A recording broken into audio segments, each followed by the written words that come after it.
हम इस वक्त मौजूद हैं दौसा जिले के बांदीकुई में स्थित रायपुरा गांव में। रायपुरा गांव से सचिन अपने पिता के सपनों को पूरा करने के लिए यहां से निकला, लेकिन वापस नहीं लौटा। हम हमारे साथ जो परिजन हैं उनसे बात करते हैं कि क्या कारण रहे हैं, किस तरीके की लापरवाही रही थी सर, किस तरीके की लापरवाही रही थी, क्योंकि एक सपना लेकर निकला था सर जी सर, लेकिन सपने अधूरे रह गए। सर मैं मृतक सचिन शर्मा का भाई हूँ, ताऊ जी का लड़का। सचिन सर यहाँ से कोटपुतली के लिए अपने परिवार के पालन के लिए गया था, लेकिन वो वापस लौट के नहीं आया। उसके घर की हालत, माली हालत बहुत ख़राब थी और उसका जब एक्सीडेंट हुआ उसके बाद उसको एसएमएस अस्पताल में भर्ती कराया गया, लेकिन वहाँ पर अस्पताल प्रशासन के द्वारा उसका ठीक से इलाज नहीं किया गया। एक्सीडेंट मतलब कितना मेजर था कि नॉर्मल एक्सीडेंट था? सर उसका नॉर्मल एक्सीडेंट था। इसकी केवल राइट पैर है उसमें चोट आई थी और कुछ नहीं। वो बिल्कुल बोल रहा था, होश हवास में था और बिल्कुल फिर किस तरीके से ट्रीटमेंट हुआ, जिस तरीके से पता चला कि ब्लड ग्रुप ही अलग था लेकिन खून दूसरा चढ़ा गया, तो आप समझाइए किस तरीके की लापरवाही रही है वहाँ पर? सर जब सचिन को 12 तारीख को एसएमएस में ट्रॉमा वार्ड में 113 नंबर में भर्ती कराया था, तो वहाँ पर उसको ब्लड की ज़रूरत पड़ी, तो अस्पताल ने के द्वारा हमको सैंपल दिया गया कि 1 यूनिट ब्लड की ज़रूरत है। हम जब ब्लड लेने गए तो वहाँ से हमको AB पॉजिटिव ब्लड दिया गया, जबकि सचिन का ब्लड ग्रुप O पॉजिटिव था। वो उसको सर्जरी के दौरान 12 तारीख को रात को छड़ा दिया गया और उसके बाद में उसकी तबीयत ख़राब होती गई। 14 तारीख शाम को उसकी तबीयत ज़्यादा ख़राब हुई, तब उसको ICU में भर्ती कराया गया और जांच करने के बाद में डॉक्टर ने बोला कि इसके लीवर और दोनों किडनी है वो ख़त्म हो चुकी हैं और उसको ICU में भर्ती कर दिया गया। उसके बाद में उसका 15 तारीख को डायलिसिस किया गया। डायलिसिस हम क्यों कर रहे हैं ऐसा डॉक्टर ने हमको कुछ नहीं बताया। डायलिसिस के बाद में फिर 1 यूनिट ब्लड और मांगा कि रात को पेशेंट के 1 यूनिट ब्लड चढ़ेगा, आप ब्लड लेके आइए। हमको सैंपल निकाल के दिया। जब हम सैंपल ले जाके लैब में गए, वहाँ से जब ब्लड हमको दिया गया तो वो O पॉजिटिव दिया गया। तब हमने उनसे बोला कि सर 12 तारीख को सचिन के AB पॉजिटिव ब्लड चढ़ा था, आप हमको O पॉजिटिव ब्लड दे रहे हो। तो उन्होंने बोला कि शायद आपका सैंपल ख़राब हो गया है, तो आप दोबारा सैंपल लेके आइए। हम दोबारा सैंपल निकलवा कर लेके गए। दोबारा उन्होंने चेक किया तो वो सैंपल भी O पॉजिटिव निकला। तब जाकर हमें पता लगा कि हमारे भाई का ब्लड O पॉजिटिव है और उसको AB पॉजिटिव चढ़ा दिया गया है और इसी की वजह से हमारे भाई की तबीयत ज़्यादा ख़राब हुई है।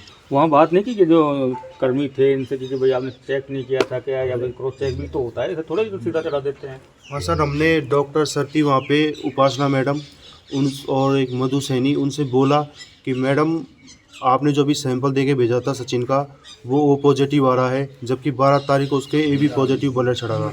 तो उन्होंने बोला कि भैया कई बार ऐसा हो जाता है कि ब्लड ग्रुप का पता नहीं चल पाता है, तो उससे कोई दिक्कत नहीं है और आपका पेशेंट ठीक है। उन्होंने जब भी ये गलती नहीं मानी कि आपके भाई को हमने गलत ब्लड का ग्रुप चढ़ा दिया है, जिसकी वजह से उसकी ये हालत ख़राब हुई है। उसके बाद में सर उसकी तबीयत और भी ज़्यादा ख़राब होती गई और उसकी हालत ख़राब हो गई, उसको वेंटिलेटर पे भर्ती कर दिया गया।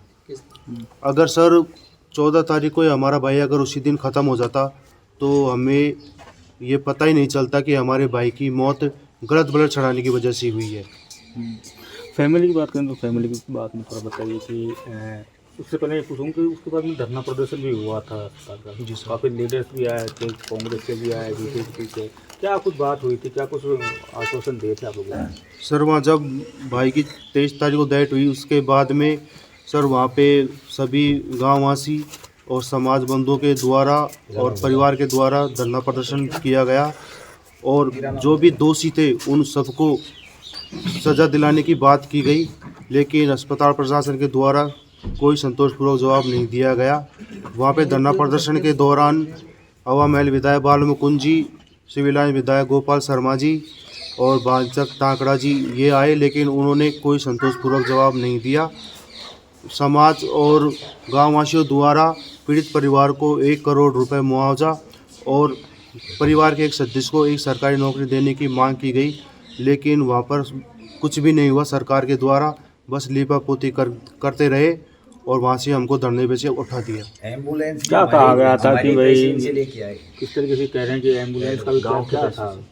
सर भाई की मौत के बाद में जो भी खर्चा हुआ एम्बुलेंस का वगैरह वो सब सर गांव बस्ती और समाज के लोगों के द्वारा सहयोग से किया जा रहा है। घर की माली हालत हमारे चाचा की बहुत ख़राब है। वो पहले से ही किडनी पेशेंट है। उनकी एक किडनी 9 महीने पहले ही निकाल दी गई थी। उसके बाद में घर का खर्च चलना बहुत मुश्किल हो गया था। उसी लिए हमारे चाचा ने हमारे भाई को कमाने के लिए ताकि घर का खर्च चलता रहे उसके लिए उसको कोटपुतली अपनी जगह काम करने के लिए भेज दिया। वहाँ पे वो अपना काम भी करता था और साथ ही साथ अपनी तैयारी भी करता था। घर की इसमें हालत एक चीज़ और मुझे जो पता चली जो यहाँ बात चल रही थी कि टीए की बैठक में ना तो कोई नेता पहुँचा, वहाँ पर धरने में बहुत बड़ी बातें हुई थी कि वो हेल्प भी करेंगे या ना नेता पहुँचा। और जो टीए की बैठक हुई वो भी गाँव वालों ने पैसा इकट्ठा करके सब कुछ रस्म जी सर ये बात बिल्कुल सही है। जो भी काम हुआ है वो सब परिवार और बस्ती की मदद से हुआ है। टीए की बैठक में कोई भी प्रशासनिक अधिकारी या कोई भी राजनेता नहीं आया और ना ही किसी ने हमें अब तक आके संभाला है। और भी हैं से बात करेंगे। आप भी कुछ कह रहे थे कि ऐसे ही ये तो हमारे भाई के साथ हुआ है, अभी पिछले बैठक में सुन रहा था, तो क्या लगता है कि कहाँ कमियाँ रह जाती हैं इन चीज़ों में? मैं सर ये कहना चाहूँगा कि सारे मीडिया कर्मियों को धन्यवाद, इसको हाईलाइट किया। मैं चाहता हूँ कि आज तो हमारा सचिन जा चुका है तो आने वाले वक्त में और सचिन ना जाए।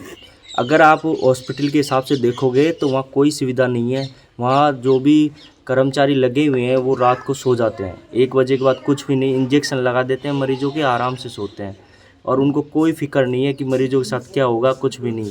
अगर हमारे चाचा जी की हालत देखें तो उनके कम से कम केसीसी का कर्जा है 2 लाख का, वो लिया गया है और उनके कृषि के लिए लिया गया था। बच्चे को वहाँ कंपनी भेजा गया कि उनका पालन पोषण हो सके, लेकिन उनका पालन पोषण क्या, डॉक्टरों की लापरवाही के कारण, हत्या के कारण उनका एक चिराग, घर का चिराग बुझ गया। और भी हैं कि सचिन जी के फादर हैं, से ही बात करने के लिए। दादा क्या बात हुई थी? आप कह रहे हैं कि किडनी खराब हो गई थी या फिर उसके बाद में केसीसी को लोन को चुकाने के लिए आपने उसको नौकरी पे भेजा?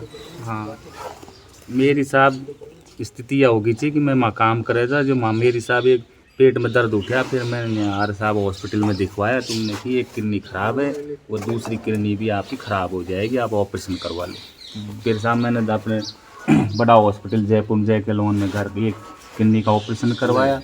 फिर मैंने माँ साहब करवा के फिर वो बोले पापा खर्चा कैसे चलेगा, तो मैंने लोन करवाया 2.5 लाख का केसीसी कि मैंने कि आपने किस्त भी चलती रहेगी और आपने घर को खर्चा भी चलते रहेगा। बोले मैं कुमाबा के लिए चलता हूँ। मैंने मिर्जा रिक्वेस्ट कर कंपनी वाला आंसर वाकुमा लगा दियो कि अपना खर्च रोटी गोरी मिलती रहेगी। तो वो साहब वाको तो फिर यह काम हो। मैं कुछ लोग ये भी कह रहे थे कि वो छोटी नौकरी नहीं करना चाहता था, बड़ा अधिकारी बनना चाहता था, तो आपसे कोई बात हुई? हाँ, वो नहीं कह रहे थे कि मैं बोले पापा मैं अच्छी नौकरी लग जाऊँगा। मैंने काई लगो, बोले मैं रेलवे में बड़ा अफसर बनूँगा, कोई को मैं अच्छा लगूँगा, कोई नगर पालिका में बड़ा अफसर बनूँगा, मैं इसी नौकरी करबो कौन चाहूँ। तुम वो बुला ले। मैंने नहीं बेटा तुम हाई पड़ी हो रहा है, अपना खर्चों कौन चलाओ। नहीं बोले पापा तू चिंता मत करे, मैं खर्चों तेरा अपना आप ही चला दूँ। लास्ट बात कब हुई थी आपकी? मेरी साहब हुई थी 11 तारीख को, शनिवार इतवार को सुबह ही 9 बजे। क्या कह रहा? यूँ कह रहे तो पापा मैं 18 तारीख को आऊँगा और मैं यहाँ को आसूँ। मैंने तो आ जा, कल इनका मांड हो या जी लीजिए टी को आ रही है। बोले नहीं मेरा आप कौन हो। फिर मैंने ठीक है तो आ जाऊँ। फिर शाम को 8-7 बजे ही बात हुई हमारी, क्योंकि मम्मी से हुई, बहन से हुई कि बाबा मैं एक जगह जिम बजाऊँगा फंक्शन में। तो मैंने जिम है जो भाई चले जाइए। तो उसके बाद में हमारी कोई बात। फिर एक दिन मिल बगल लिया, हॉस्पिटल ही जा रहा है साहब। मैं तो बस केसीसी भी चल रही है? हाँ कैसी चल रही साहब। माता चल मेरे गोड़े नमक को पीसा लिया बा कौन, बस ये बस्ती माता चलाओ चे, बस्ती से पूछ लिया बोले मेरे गोड़े कहीं भी कौन, बस कह तो भगवान आकाश पाट का मेरे तो छाई हो गया, बस मेरा कोई नहीं है। बस प्रशासन से और अब प्रशासन से खूब मांग, खूब नेता आया साहब, मेरे सामने नहीं आया। भाग सिंह टांकड़ा जी आया, मैंने खूब किया, उन्हें किया करेंगे कुछ भी नहीं किया। और वो आई थी जगसोर साहब, वो बोली कि साहब आपको मैं 50,000 से डलाऊंगी, पूरी मदद करेंगे, आपकी नौकरी भी दिलाऊंगी और आपको 1 करोड़ रुपये भी दिलाऊंगी, आपकी पूरी मदद करूंगी साहब। पर अभी तक कोई सूचना नहीं आई, नहीं कोई नेता आया, नहीं कोई लांगड़ा आया। मैं मुख्यमंत्री जी से करता हूँ कि अगर एक ब्राह्मण की नहीं सुनी तो दुनिया की कहीं सुनेगा वो। मैं कभी भी अगर ऐसा होगा तो मैं देश की जनता के सामने अगर आएगा तो मैं मोदी आओ चाहे मोदी को बाप आओ, मैं बड़ी आऊँगा सभा के अंदर कहूँगा ये सरकार बहुत निकस्मी सरकार है बस। और लोगों को तो ऐसा पैसा दिया, एक ब्राह्मण को मेरी तो हत्या की है डॉक्टरों ने, उनकी तो गैला में चाल तान को पैसा दे दिया, उनको तो आपस का झगड़ा था, मेरे कोई डॉक्टर से दुश्मनी थोड़ी थी, दुश्मनी तो उनकी थी, उनको तो नौकरी भी मिल गई, 50 लाख भी दे दिया, और मेरी इतनी भी सहायता नहीं कर रही है वो। काहे के देश के नेता हैं वो भीख मांगते हैं, हिंदुओं कैसे करते हैं वो करते हैं, कुछ नहीं करते हैं वो। लगता है राजनीति में फंस के रह जाता है, फंस के ही रह जाता है, कुछ भी लेना देना नहीं है बस। अगर वो मुझे देंगे तो मैं उनकी धन्यवाद करूंगा, मेरी ये बच्ची है, कुंवारी है, मेरा कोई नहीं है बस।